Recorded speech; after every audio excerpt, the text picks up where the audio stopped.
7 days anti rabies protocol. अगर आज के बाद किसी कुत्ते ने काटा, मान लो पागल कुत्ता ही ने काट लिया, तो अब इसके अभी आप लोग बाहर जाएंगे, और बाहर भी मैं 2-4 कुत्ते को घूमते हुए देख ही रहा था अभी, उनमें से कोई अगर काट ले तो क्या करेंगे आप? अभी स्टेप बाय स्टेप सबूतों के साथ, जिससे आपका बचाव और अच्छी तरह से हो जाएगा। सबसे पहले जो सबसे इंपॉर्टेंट बात है, immediately washing the wound with water. फटाफट जितनी जल्दी उसे पानी से धो अच्छी तरह से। पानी से जब धोते हैं तो वायरल लोड जो इन्फेक्शन वो अपने आप ही कम हो जाता है, वो धुल जाता है। बड़ी सिंपल सी लॉजिक है, और ये सारा आज से 4000 साल पहले भी लिखा गया था, और जिसे मॉडर्न साइंस बोलते हैं उसमें भी लिखा गया है। फिर डेली वॉश बाय नीम डिकॉक्शन। नीम डिकॉक्शन क्या है? नीम के पत्ते का रस भी नहीं, नीम के पत्ते को लिया, उसको आपने पानी में उबाला, उबालने के बाद उसका डिकॉक्शन बनेगा।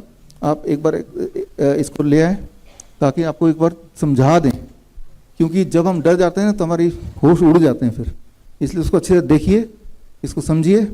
और उसके बाद अगर वो ज़्यादा खून वगैरह निकल रहा है तो नीम का लेप and paste application on the wound, वो सब लगाया जाएगा।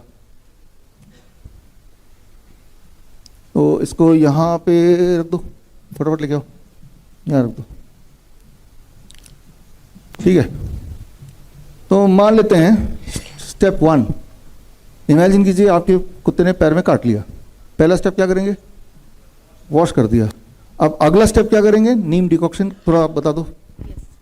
नीम डिकॉक्शन के लिए हमें 2 चीज़ों की ज़रूरत है, एक तो पानी करीबन 2 लीटर, और नीम के पत्ते। नीम के पत्तों की जो क्वांटिटी है वो करीबन 30 से 40 ग्राम है। तो आप देख सकते हैं 30 से 40 ग्राम करीबन इतनी क्वांटिटी होती है।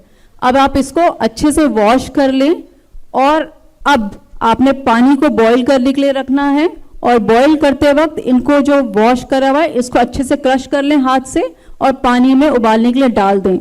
अब पानी को तब तक उबालें जब तक कि वो 1/4 ना हो जाए।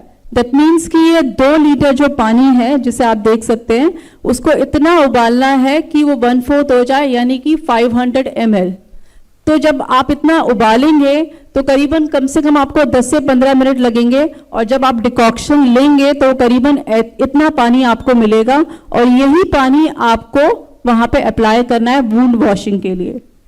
तो इसका जो टेम्परेचर है वो अप्रॉक्सीमेटली 40 to 42 डिग्री होना चाहिए, ताकि वो जो वॉश है वो अच्छे से हो सके।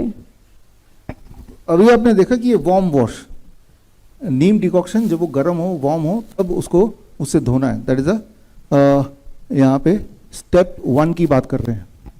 अब आता है स्टेप 2, नीम का लेप लगाना, नीम का पेस्ट, जहाँ पे घाव है वहाँ पे बर्नॉल या ये आजकल जो लगाते हैं वो ना लगा के, जो प्रूवन साइंस है वो नीम का लेप लगाना। लेप कैसे बनाएंगे? नीम लेप के लिए आपको करीबन 20 से 30 ग्राम नीम लीव्स की जरूरत है, जो कि इतनी क्वांटिटी होगी। इस प्लेट में आप देख सकते हैं। अब इसको अच्छे से वॉश करना है आपने, और वॉश करके आपने इसको अब ग्राइंड करना है। आप खल में भी कर सकते हैं या फिर मिक्सी में भी कर सकते हैं, और जब आप ग्राइंड करेंगे तो उसमें आपको पानी की जरूरत होगी। तो यानी 1 चम्मच या 2 चम्मच आप बार बार पानी डालते रहें, और एक फाइन पेस्ट आपको मिलेगा, जैसे कि ये आपको वुंड में अप्लाई करना है। ये देखिए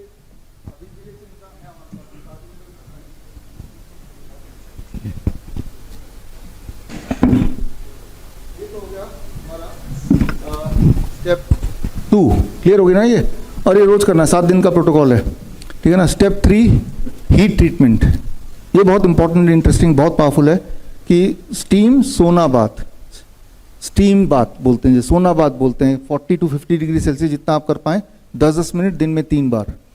एक बात मैं बता दूं, ये सारा कुछ मेरी खोज नहीं है, मेरा उपलब्धि नहीं है, पहले से ही दर्ज है, वो मैं एविडेंस से दिखाऊंगा। मैं सिर्फ ये है उपलब्धि कि मैं आपको बता रहा हूँ, राइट। तो 40 से 50 डिग्री सेल्सियस का steam bath for 3 times a day for 7 days। पहला दिन का पहला बात बहुत इंपॉर्टेंट है। लिटरेचर में लिखा है कि पहला बात से ही सारा वो वायरस खत्म खेल, लेकिन आगे ये भी लिखा है कि 7 दिन कर ही लो, to be on a safer side, है ना। तो अब चौथा स्टेप क्या है कि ओरल मेडिसिन। उस 7 दिन में ओरल मेडिसिन कैसे लेना है? एक तो नीम लीफ, नीम के पत्ते, नीम के पत्ते का पाउडर ले सकते हैं, हमारे जो सर्टिफाइड नीम थेरेपी प्रैक्टिशनर उन सबको ये बात समझ आ रही होगी, आपने तो ये कोर्स में पढ़ाई है। नीम के पत्ते का पाउडर 1 ग्राम पत्ते का powder for every 10 kg body weight. 40 kg का आदमी तो कितना ग्राम? 4 ग्राम दिन में 3 बार अगले 7 दिन के लिए, ब्रेकफास्ट से पहले, लंच से पहले, डिनर से पहले, ठीक है ना। तो वार्म वाटर में घोल के पी लेना है, या आप ये भी कर सकते हैं कि भाई हर 10 kg पे एक पत्ता खा ही लीजिए। तो यानी कि अगर मेरा वेट 70 kg है तो ऐसे 5-7 पत्ते मैं सुबह भी चबा लूँगा, लंच में भी चबा लूँगा, डिनर में भी चबा लूँगा। पाउडर की भी आवश्यकता नहीं है, पत्ते तो आप हरे वाले खा लीजिए। और साथ में जो सुश्रुत में लिखा है तिलकल्क, तिल की एक चटनी, उसकी विधि अभी आपको समझाते हैं। ये चटनी बना के आपको 7 दिन तक लेना है। तिलकल के लिए आपको 4 चीजों की जरूरत है। सबसे पहले तिल, काले तिल, और तिल का तेल, और ये गुड़, और लास्ट इंग्रेडिएंट है अर्क, अर्क का दूध।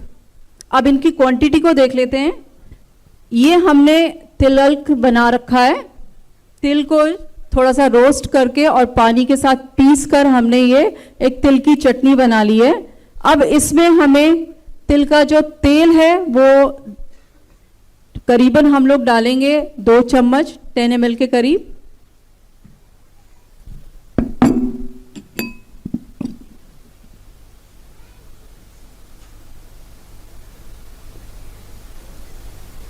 और गुड़ जो डालेंगे करीबन 4 ग्राम के करीब। और जो अर्क डालना है वो बहुत कॉशियसली डालना है, बिकॉज ये एक मेडिसिनल का काम करेगी अगर आप डोज सही डालेंगे, अदरवाइज फेटल भी हो सकता है। तो इसकी 1 या मैक्सिमम 2 बूंद से ज्यादा नहीं डालना।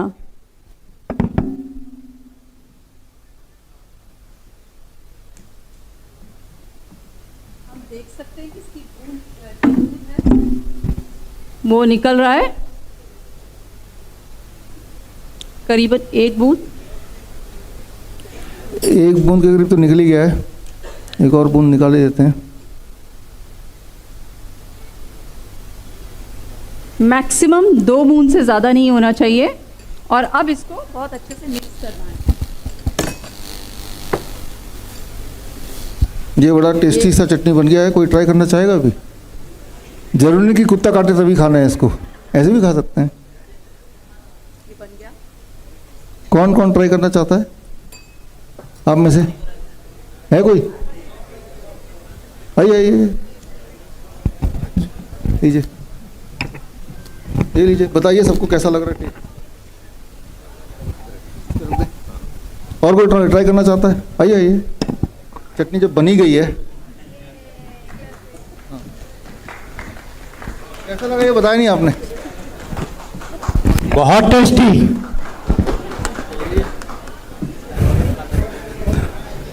तो इसको ले जाओ। तो यहाँ पे आपने देखा स्टेप 4 में कि क्या आपको करना है, इसकी दवाई कैसे बनानी है, इसके रेफरेंस में आपको देने वाला हूँ। और स्टेप 5 वाटर फास्टिंग, मतलब 3 दिन के लिए खाना पीना बंद, सिर्फ पानी पी के रहना है। और उसके बाद 4 से 7 दिन के लिए फ्रूट्स एंड वेजिटेबल्स पे रहना है। जैसे DIP डाइट -2 हम बोलते हैं, रॉ DIP डाइट जिसे बोलते हैं। CIM के स्टूडेंट्स सारे एविडेंसेस जानते हैं इसके। और ये है स्टेप 5, यानी कि ये 7 डेज का प्रोटोकॉल है। ये 7 डेज का प्रोटोकॉल अगर करेंगे तो ये इतिहास में देखा गया, वो एविडेंसेस भी हम शेयर करते हैं। वो एविडेंसेस, स्टेप 1 जो वॉशिंग है, राइट, धोना चाहिए इमीडिएटली। ये आप देखिए पहला पेपर जो है 1485 का है, और 1578 का पेपर है, 1834 का पेपर है, और आखिरी पेपर 2020 का भी है। यानी कि एंशिएंट टाइम से लेके अभी तक कंसिस्टेंटली ये तो क्लियर है कि धोना इमीडिएटली चाहिए, राइट। तो पहला स्टेप तो ये आपके सामने है। और नीम के पानी से धोना चाहिए। उसका जो हमारे नीम थेरेपी के स्टूडेंट्स हैं उन सबको पता है कि आप मेरी किताब ग्रीन गोल्ड पढ़ेंगे तो उसमें हज़ारों आपको रेफरेंस मिल जाएंगे, तो आपको पता चल जाएगा जो आपने सीखा है। स्टेप 2 लोकल एप्लीकेशन, नीम का लेप बनाना है और लेप लगाना है जहाँ पे जख्म हुआ है। तो उसके रेफरेंसेस भी इस किताब के अंदर आप ढेर सारे देख सकते हैं। Step 3 heat treatment. Heat treatment यानी कि सोना बाथ 10 मिनट दिन में कितनी बार? 3 बार। कितने दिन तक? 7 दिन तक, ठीक है ना। इसके रेफरेंसेस आपकी आंखों के सामने हैं। ये बात पहली बार 1866 में ये डिस्कवर की गई थी कि अगर कोई पेशेंट एडवांस स्टेज में भी है, जिसको पूरे पूरे सिम्टम आ भी गए हैं, तो भी ये हीट ट्रीटमेंट बड़ी तेजी से काम करता है। और इसमें आप ये टेक्स्ट मैंने एज इट इज वहां से उठाया है। A single vapour bath is sufficient to prevent hydrophobia by eliminating the virus. Nevertheless, for the sake of greater security, I caused 7 to be taken in as many days at a temperature of from 42 degree to 48 degree. ये हूबहू Indian medical gadget अक्टूबर 1866, Lancet में भी simultaneously उसी वक्त आया था। 1866 में ही Lancet में भी आया था। लैंसेट दुनिया का नंबर 1 जर्नल माना जाता है, और वो जर्नल के लंदन ऑब्जर्वर में भी सेम चीज़ आई हुई है। उसके आगे का हिस्सा आप देख रहे हैं। और इसे टर्किश बात बोलते हैं, कुछ लोग इसे वेपर बात बोलते हैं, कुछ लोग इसे स्टीम सोना बोलते हैं, राइट। तो इसके कई सारे नाम हैं सब सेम ही। ये ब्रिटिश मेडिकल जर्नल 1888 आप देख रहे हैं। और यही सारी चीज़ें हमारे सुश्रुत संहिता में लिखी है, चरक में लिखा है, हिपोक्रेटिक टेक्स्ट में है। तो ये सारे कंसिस्टेंटली सेम ही चीज़ बोल रहे हैं। किसी भी तरह का वायरस अटैक अगर हो, नॉट जस्ट रेबीज, अगर आप स्टीम बात कर लेते हैं अच्छी तरह से दिन में 3 बार, तो वायरस का इफेक्ट खत्म हो जाता है। That is what is the evidence, right. तो अब चौथा एविडेंस जो स्टेप है, ओरल मेडिकेशन, नीम लीव का सेवन और तिल का चटनी। तो ये जो एविडेंस है, उसके लिए ये सारे रिसर्च पेपर आप अपनी आंखों के सामने देख रहे हैं। और 5वां स्टेप कि water fasting for 3 days followed by that 4 से 7 दिन तक आपको vegetable fruit and vegetable fasting, इसके भी एविडेंसेस आप यहाँ पे देख ही रहे हैं।